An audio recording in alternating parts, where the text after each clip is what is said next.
I'm Todd Fickau. I'm with the service department at Acieta. Today we're going to talk about doing a backup on your robot. There's two ways to do a backup. You can do it with an MC card or you can do it with a USB. We'll be using the USB today. First thing you have to do is have your robot turned on. You'll press the menu button and you'll find number 7 file. You'll press enter. Take your USB and plug it in.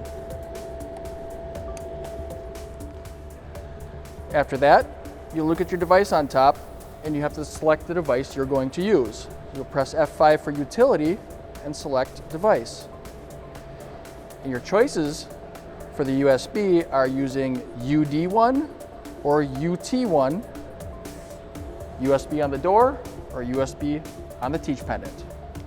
You're going to pick UD1 and wait for it to change on the top of the screen. Once it says UD1, you'll press F4 for backup,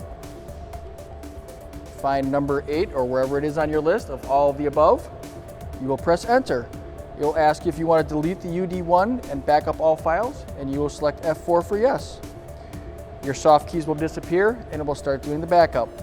This could take up to a minute, and when it's done, your soft keys will reappear. And there you go. Soft keys are back.